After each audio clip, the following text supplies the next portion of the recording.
E agora você acompanha o Balanço Geral Sudoeste com Camila Moraes. Gente, beijo grande e até amanhã. Tchau, tchau. Boa tarde, Tom. Boa tarde a você que está nos assistindo. Já está no ar mais um Balanço Geral, aqui direto de Vitória da Conquista. E olha só, a UESB começou a semana de portões fechados. Isso mesmo, esta é mais uma paralisação, desta vez dos professores. Nós conversamos com uma representante da categoria e também com outros membros da comunidade acadêmica para entender melhor a situação. É isso mesmo, durante toda essa semana os portões da UESB vão permanecer fechados. A gente vai conversar com alguns representantes do movimento, primeiro com o representante da DUSB, né, que é vice-presidente aqui, Sofia Manzano. Conta aqui pra gente, como é que está esse contexto aqui dessa paralisação? Porque nessa semana passada vocês tiveram um ato público lá em Salvador e foi decidido então pela paralisação. Como é que isso aconteceu? Bom, quem decidiu a paralisação foi a Assembleia dos Professores da UESB na última quinta-feira, dia 3. E essa paralisação foi decidida diante dos ataques aos direitos trabalhistas que vem sendo feito por parte do governo do estado, que na verdade precariza, sucateia os serviços públicos. Tem uma série de projetos de leis que foram encaminhados para a Assembleia Legislativa agora no final do ano, sem nenhuma discussão com a sociedade, e que afetam diretamente os servidores públicos e também os professores. Nós já vínhamos com uma série de mobilizações com relação ao governo do estado para ampliar o orçamento das universidades. E aí, nesta semana passada, o governo encaminhou esses projetos de lei que ferem ainda mais os direitos dos trabalhadores do serviço público e afetam o funcionamento da universidade. Por isso que os professores decidiram fazer essa paralisação de uma semana com manifestações em Salvador. Certo, agora vamos entender, né? Porque na semana passada, durante toda a semana, os técnicos administrativos é quem estavam paralisados. Essa semana são os professores. A gente vai conversar justamente com o representante da FUS, que é para explicar para a gente. Vocês paralisaram na semana passada e como é que fica a situação dos técnicos administrativos aqui na UESB? Bom, nós paralisamos semana passada, estivemos presentes com os professores em frente à Alba, na manifestação que aconteceu. E assim, além do ataque aos direitos, né, aos trabalhistas, do servidor público, do Estado todo, de uma forma geral, vem também os decretos de contenção de gastos. Então, a gente está cada vez mais com menos pessoal. Os terceirizados estão sendo demitidos, assim, sem maiores explicações. São as condições de trabalho mesmo? As condições de trabalho, né? Porque o governo está diminuindo o recurso das universidades. Então, a universidade está tendo que administrar cada vez menos recurso para uma universidade que cresce cada dia mais. São mais cursos, mais estudantes, a estrutura maior e os funcionários estão diminuindo. Então, além das questões trabalhistas, tem essa questão estrutural da universidade, que está acontecendo também nos outros serviços. A gente esteve na Assembleia da FETRAB, que é a Federação dos Trabalhadores da Bahia, e tinham 24 entidades sindicais lá. O Estado inteiro está insatisfeito com a política do governo, que é mesmo de precarizar o serviço público até privatizar. Não é só o trabalhador que sai prejudicado nessa história, não. Os estudantes também estão preocupados, né? É isso mesmo. A gente sabe que a situação dos estudantes é sempre a mais precarizada, assim, porque tudo atinge diretamente a nossa vida. E esse projeto de lei é um projeto que não foi chamado, não chamou em nenhum momento os estudantes para discutirem ele. E assim, a gente vê que os estudantes novamente são colocados à margem e o que acontecer a gente tem que engolir. Teoricamente, mas a gente não vai aceitar isso mais. E a gente tem o projeto de pedir 1% da RLI para a educação, para a permanência estudantil, porque a permanência estudantil, principalmente aqui na UESB, é sucateada. A gente não tem uma boa política de permanência estudantil. No dia a dia dá para perceber falta de recursos? Tudo? Falta de recursos, a gente no banheiro às vezes não tem papel higiênico, não tem sabonete líquido. Isso são as menores coisas, né? A gente não vê a política de creche para as mães estudantes que poderem vir estudar e deixar suas filhas, seus filhos. Isso afeta a permanência dos jovens na universidade.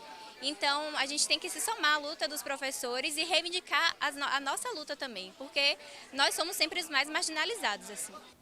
E mudando um pouco de assunto, nós também conversamos com um geógrafo e climatologista aqui da cidade. Isso porque a gente quer saber como é que vai ficar o tempo aqui em Vitória da Conquista. E olha só, as chuvas com raios podem voltar. E olha só, depois dessa chuva do fim de semana aí, o assunto do momento tem sido realmente aí, porque não veio só a chuva, eu falei até isso ontem no programa, não veio só a chuva, mas também vieram raios, vieram trovões, relâmpago, e a tendência vai ser essa, professor? A tendência é isso, dezembro e janeiro, chuva, relâmpago, trovões e chuva espaçada, né? Chuva que vem na forma de bloco e em grande quantidade, seguido de período sem chuva. Por que isso acontece, né? Porque a gente está num período de tanto calor, a gente queria muito que a chuva viesse para aliviar, mas ela veio com tudo aí. O El Niño está um pouco por trás disso, porque geralmente nesse mês de dezembro é para vir mais chuva e menos calor. E o que é que o El Niño está fazendo? Está vindo mais chuva, só que em grande quantidade e pouco tempo. E muito tempo sem chuva, seguido de sol. Então a gente vai ter vários dias com sol e quando vier a chuva vem de repente. Apesar desses prejuízos que estão acontecendo por causa desses raios, né, dessa reação da chuva, essa chuva tem beneficiado, está trazendo algum volume considerável de água? Quantitativamente não, porque no mês de novembro, por exemplo, a gente esperava 124, veio 51. Dezembro agora a média esperada é 127 e até agora choveu 55 milímetros, lembrando que foi só ontem. Mas mesmo esse volume considerável, no total as médias vão ficar abaixo do esperado. Então, as chuvas que deveriam ser consideradas para pelo menos encher as barragens e dar um alívio para o pessoal que vive e depende da chuva, tipo agricultura, a gente não vai ter esse alívio. Mas a gente percebe que não só aqui em Conquista, mas outras cidades que estavam com bastante calor e que estavam bem quentes aí, aqui na região também tiveram um pouco dessa chuva, né? Eles receberam, sim, principalmente aqui Barra do Choça, o pessoal um pouquinho de Anagé também e aqui na Redondeza. E as chuvas, ela, como foi assim, numa área bem curta, então o volume maior foi principalmente aqui no Marçal e aqui perto. À medida que vai distanciando desse foco, o volume vai diminuindo. Existe algum cuidado que o pessoal de casa pode tomar? Porque a gente está vendo muito raio, a gente vê que realmente atingiu, está caindo aqui na cidade. Existe algum tipo de cuidado que a gente possa tomar? Em relação a raios, a principal preocupação são áreas abertas. Então, por exemplo, nas cidades, geralmente eles têm os para-raios. Então, por exemplo, próximo de construções é difícil, a pessoa não está protegida. Nas áreas abertas, essa proteção diminui. Então, geralmente é bom ficar dentro de casa, evitar áreas abertas e principalmente longe de áreas, por exemplo, árvores e partes metálicas, tipo perto de ambientes que tem muito ferro, metal, cobre, etc. Então, proteger dessa área. Evitar sair de casa, evitar andar de carro. E se tiver no carro por um acaso, esperar um pouquinho a chuva passar ou melhor não? Se der para você andar sem a preocupação do carro ser desviado por causa do volume da água, não tem problema. Inclusive, se um raio cair em cima do carro, não tem tanto problema que o raio ele dissipa, em função dos pneus e da água que está embaixo. Então, dentro do carro, se você tiver e o raio cair, você não tem nenhum problema. Então agora o pessoal é só se precaver mesmo, porque a chuva continua. Continua, sim, e raio e trovões também. Vamos agora para um momento de reflexão com o pastor Marcelo Negrão. Pastor, é com você. Muito bem, Camila, que Deus abençoe. Deus abençoe a todo o povo aqui de Vitória da Conquista. Vamos ao momento da oração, vamos falar com Deus em favor da sua vida e de toda a sua família. Nosso Deus e Pai, em nome do Teu Filho, nosso Senhor Jesus, eu oro, meu Deus, por todos os amigos, telespectadores, que a Tua bênção, meu Deus, invada esse lar, esta família, que o Senhor, meu Deus, manifeste a Tua grandeza, e aonde há, meu Deus, desordem, conflitos, dor, sofrimento, que a Tua bênção esteja nesse lar, que esta família seja transformada e que todos os amigos telespectadores sejam abençoados pelo Senhor. Eu abençoo, meu Deus, a vida de todos, no nome do Pai, do Filho e do Espírito Santo, no nome do nosso Senhor e Salvador Jesus. Graças a Deus. Muito bem, meu amigo, minha amiga, nós aguardamos por você aqui em Vitória da Conquista. E eu tenho certeza que o poder de Deus há de se manifestar na sua vida e na sua família. Todos os domingos, 7, 9h30, 15 e às 18 horas. Traga uma garrafinha semelhante a essa e venha determinar a sua vitória e a vitória da sua família. Forte abraço, Deus abençoe a todos. Camila, agora é com você.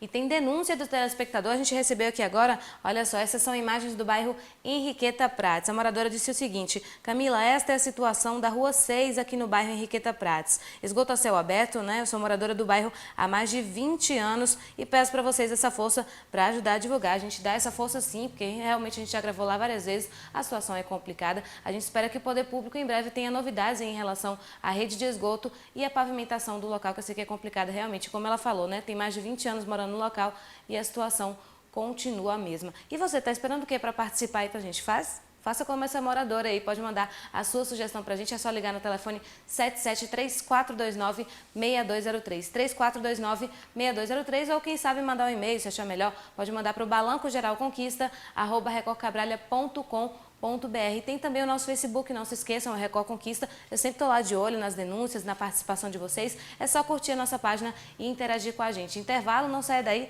é um instante só.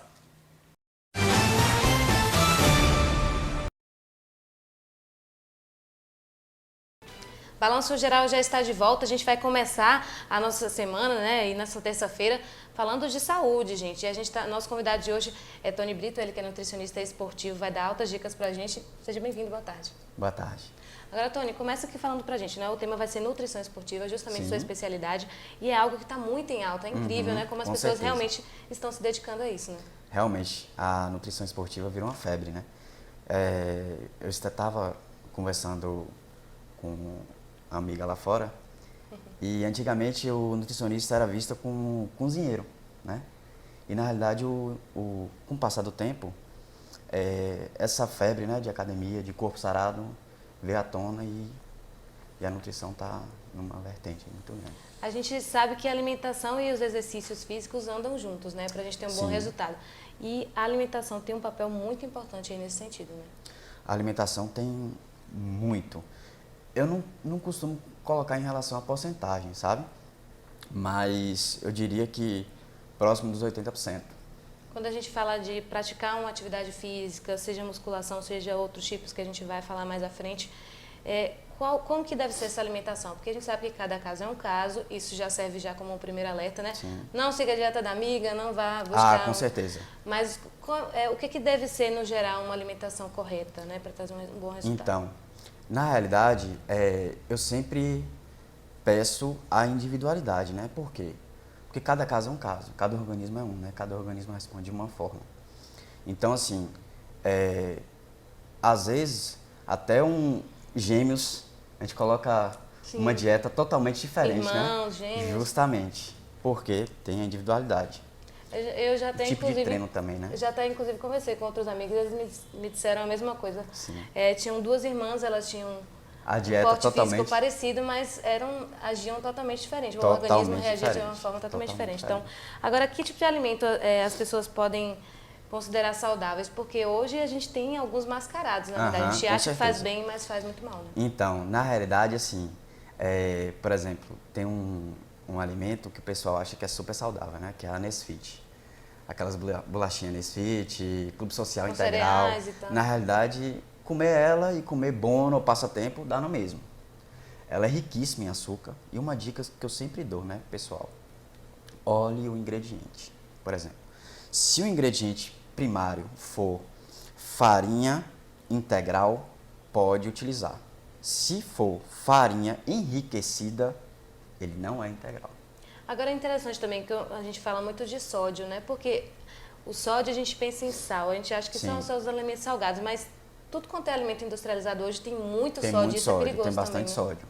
E assim, na realidade a gente está consumindo em base de 15 gramas de sódio.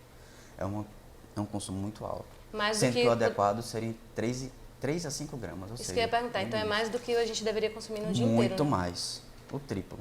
Agora, assim, que tipo de alimento a gente pode priorizar, então, né? Já que a gente tem que ter esses cuidados, o que a gente pode priorizar aí na alimentação? Então, primeiro, eu sempre pergunto ao paciente qual o tipo de objetivo dele, né?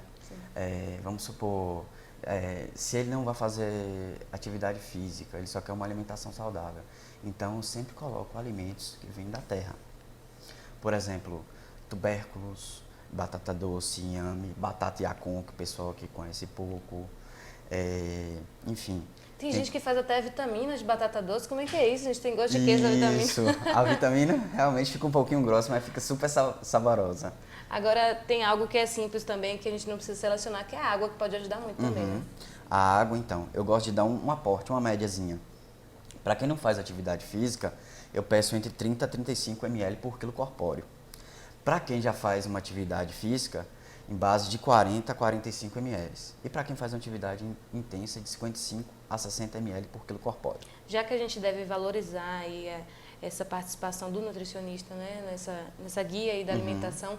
Como é que são esses primeiros passos aí, desde esse primeiro contato, avaliação, como é que funciona? O pessoal, na realidade, antes de ir no nutricionista, fala, vai ser difícil, eu vou passar fome, mas não é assim, né? Na realidade, o pessoal depois fala assim, gente, tô comendo até demais. É porque a gente sempre preconiza colocar os alimentos e fazer com que há um sinergismo. Se há esse sinergismo, vai haver uma mudança tanto na parte esportiva quanto na parte estética.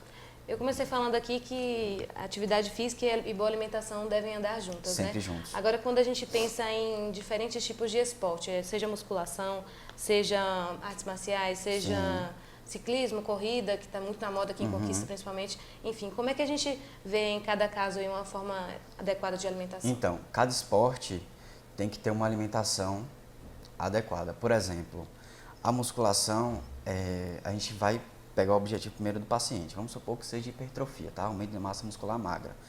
Então é o seguinte, eu vou colocar uma alimentação para ele 1h30 antes. Vou focar ali um pouco no carboidrato e proteína, tá? E vou focar na distribuição também da gordura no restante do dia. Já no ciclismo, eu tenho que dar um aporte bem intenso a nível de carboidrato para ele ter energia durante o treino. Agora você citou aí, carboidrato a gente já pensa logo em doce. Uhum. Proteína a gente já pensa em carne. Agora tem que ter o cuidado, não é qualquer carboidrato. Não é qualquer carboidrato. São bons carboidratos, como por exemplo o próprio tubérculo que você citou também tem, né? Contém. Para mim, é o melhor carboidrato que tem. E quando a gente fala de proteína, né, pra gente ter o cuidado também com suplementação, porque às vezes pode ser indicado, mas às vezes o pessoal pode abusar e não é legal também. Né? Na realidade, suplemento nada mais é do que um complemento da alimentação. Então, assim, tem muitos pais que já chegam lá, já com medo, meu filho tá com aquele potão, né? Será que vai ter algum problema e tal? Só vai ter problema se realmente você utilizar de forma errônea. Aí, realmente, você pode ter algum tipo de problema. E tem dois tipos que eu tenho uma atenção maior, que são os pré-treinos e os termogênicos. Esses realmente tem que ter um cuidado bem grande. Praticamente todos têm cafeína. Então, justamente. Pode, só acelerado bastante. E complicado. Quem tem problema cardíaco, utilizar é complicado. Agora, a alimentação, o tempo de alimentação antes do exercício também conta, né? Bastante. Então, a gente primeiro prioriza 1h30 a parte sólida. Estou dando uma média. E antes, a gente pode fazer alguma refeição líquida, porque a líquida, o esvaziamento gástrico é mais rápido. Ou até frutas, por exemplo, também que tem uma absorção rápida, como banana, por exemplo, podem ajudar? A banana, na realidade, eu peço um pouquinho antes, nesse tempo. Próximo ao treino, só se for shake mesmo, líquido. Líquido e tal. Agora, para a gente finalizar aqui, tem que dar aquele velho conselho pessoal, buscar uma orientação médica e se cuidar, nada de se cuidar só no verão, né? Com certeza. A individualidade, eu sempre falo, a individualidade a gente tem que sempre focar nisso aí. Tem muita gente que copia dieta errado. Inclusive, eu até estava num restaurante esses dias e eu saí, depois eu vi uma moça me comentou, né, que uma mocinha falou que era só seguir meu Instagram e ver o que eu comia e seguir aquilo ali. Errado, gente. Ali é pro meu objetivo, pro meu treino, trocar ali é para mim, justamente. Então, assim, a pessoa tem que ter individualidade, tem que comer de forma pro treino dela e pro objetivo dela, seja qual for. Muito obrigada, então, pela sua participação. Foram informações muito válidas. E amanhã, não se esqueçam, tem mais Balanço Geral ao meio-dia com o Tom Ribeiro e 1h40 em ponto, aqui direto de Vitória da Conquista. Espero você até lá. Obrigado. Tchau, tchau.